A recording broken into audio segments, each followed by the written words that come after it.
Bismillahirrahmanirrahim. Assalamualaikum warahmatullahi wabarakatuh. Salam sejahtera bagi kita semuanya. Shalom, Om Swastiastu, Namo Buddhaya, salam kebajikan. Yang saya hormati para Menteri Kabinet Indonesia Maju, yang saya hormati Ketua Forum Rektor Indonesia tahun 2020 dan Ketua Forum Rektor Indonesia terpilih tahun 2021, para rektor dan pimpinan perguruan tinggi di seluruh Indonesia, serta para hadirin dan undangan yang berbahagia.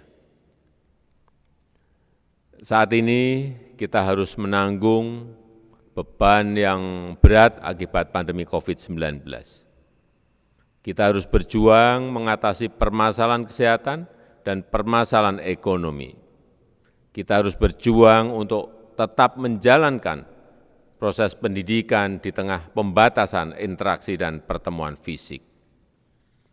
Namun pandemi COVID-19 juga merupakan sebuah ujian terhadap ketangguhan kita, merupakan pressure test sejauh mana kita mampu menghadapi tekanan yang sangat berat ini, menguji ketangguhan kita di segala bidang, juga menguji ketangguhan dunia pendidikan kita. Kita memang harus berjuang membebaskan rakyat Indonesia dari ancaman COVID-19. Tetapi pasti banyak langkah-langkah inovatif yang muncul karena pandemi ini. Kita harus semakin mengembangkannya, kita teruskan di pasca pandemi nanti. Bapak Ibu Rektor dan pimpinan perguruan tinggi yang saya hormati, pandemi COVID-19 merupakan rangkaian serial disrupsi, menambah disrupsi yang sebelumnya dipicu revolusi industri 4.0. Perubahan lanskap sosial budaya, perubahan lanskap ekonomi, perubahan lanskap politik mengalami perubahan besar akibat revolusi industri 4.0. Teknologi, cloud computing, Internet of Things, artificial intelligence, big data analytic, advanced robotic, virtual reality telah membawa perubahan di segala bidang, di semua bidang. Kita harus akui bahwa teknologi telah menjadi master disrupsi. Perdagangan telah bergeser menjadi e-commerce. Dunia perbankan telah terdisrupsi oleh hadirnya fintech dan berbagai macam e-payment. Dunia kedokteran dan farmasi semakin terdisrupsi oleh health tech.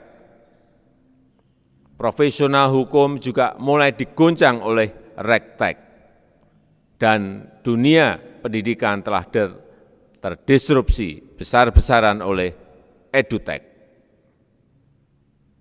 Lembaga pendidikan tinggi mau tidak mau harus memperkuat posisinya sebagai edutech institution. Teknologi paling dasar adalah pembelajaran memanfaatkan teknologi digital.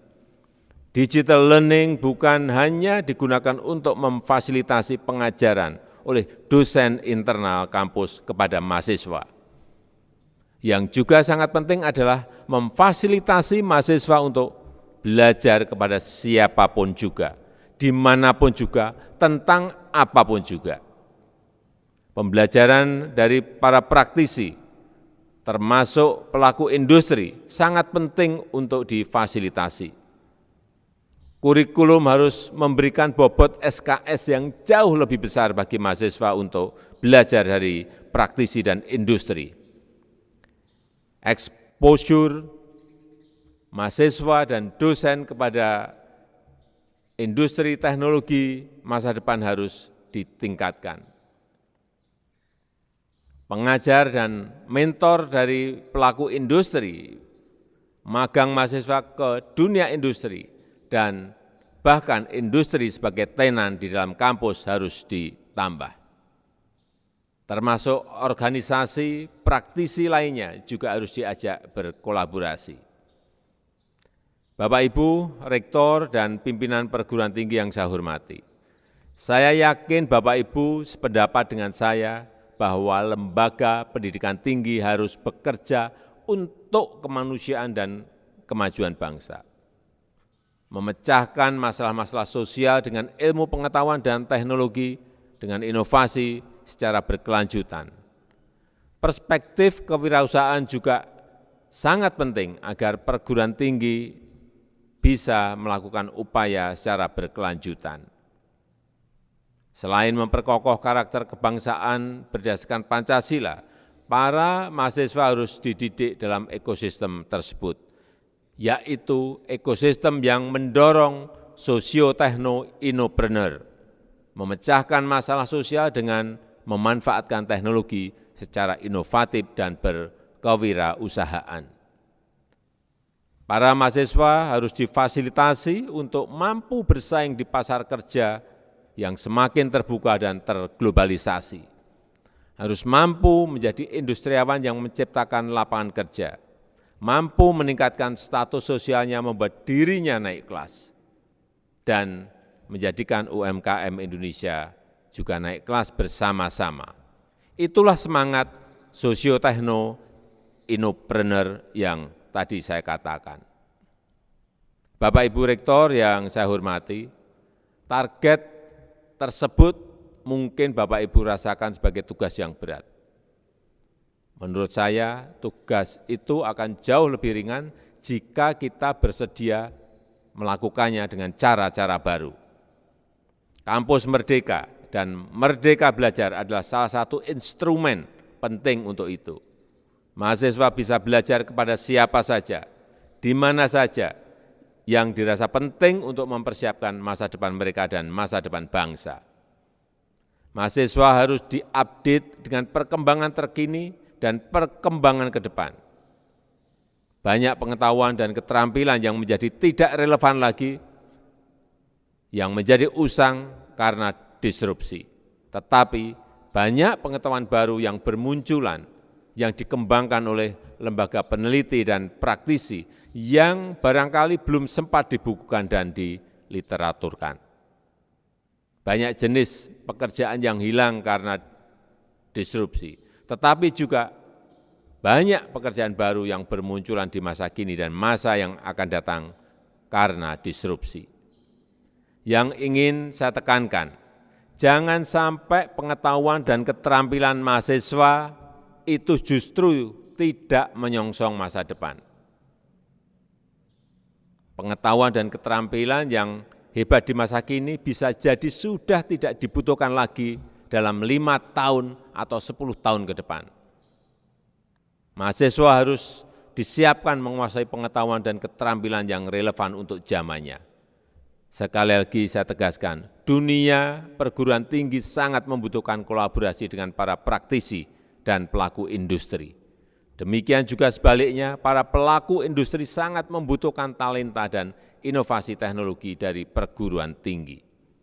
Oleh karena itu, ajak industri ikut mendidik para mahasiswa sesuai dengan kurikulum industri, bukan kurikulum dosen, agar para mahasiswa memperoleh pengalaman yang berbeda dari pengalaman di dunia akademis semata. Beri kesempatan kepada mahasiswa untuk mengembangkan talentanya. Mahasiswa di jurusan yang sama tidak berarti harus belajar tentang hal yang sepenuhnya sama. Mahasiswa di jurusan yang sama tidak berarti nantinya harus berprofesi yang sama. Setiap mahasiswa mempunyai talentanya masing-masing. Dan talenta ini yang harus digali, difasilitasi dan dikembangkan. Itulah esensi dari program Kampus Merdeka dan Merdeka Belajar. Bapak Ibu pimpinan perguruan tinggi yang saya hormati, apapun jenis profesi masa depan semuanya membutuhkan hybrid knowledge dan hybrid skill. Jangan memagari disiplin ilmu terlalu kaku. Korbannya bukan hanya para alumni yang gagap menyongsong masa depan, tetapi juga perguruan tinggi tidak mampu membangun relevansi dalam dunia yang sedang terdisrupsi. Perguruan tinggi yang usianya sudah tua, tolong segera lakukan permajaan diri. Permajaan kurikulum dan sistem pembelajaran, permajaan manajemen dan perilaku agar tetap tangguh dan kompetitif di dunia yang baru. Bagi perguruan tinggi yang masih muda, inilah kesempatan emas bagi saudara-saudara. Perguruan tinggi yang muda tidak terbebani untuk membuang tradisi kerja masa lalu. Perguruan tinggi baru berkesempatan untuk melompat ke cara kerja baru, ke kurikulum baru, ke manajemen model baru. Disrupsi sekarang ini memberikan kesempatan kepada pendatang baru, kepada yang remaja, untuk mendahului yang lama, yang terbebani dengan cara-cara lama. Hal-hal di atas memang sudah sering saya sampaikan, tetapi terus akan saya ulang, agar kita semuanya menyadari bahwa perubahan dunia yang cepat sedang terjadi. Pemerintah bekerja keras untuk mengembangkan ekosistem kebijakan yang kondusif bagi pengembangan cara-cara baru yang lebih produktif dan efisien. Dan saya harap perguruan tinggi harus lebih progresif dalam membangun cara kerja baru untuk menyiapkan masa depan para mahasiswa kita dan untuk menyiapkan Indonesia mendahului negara-negara lain. Saya rasa itu yang dapat saya sampaikan pada kesempatan yang berbahagia ini, dan dengan mengucap Bismillahirrahmanirrahim, Konferensi Forum Rektor Indonesia tahun 2021 secara resmi saya buka hari ini. Terima kasih. Wassalamualaikum warahmatullahi wabarakatuh. Om Santi Santi Santi Om.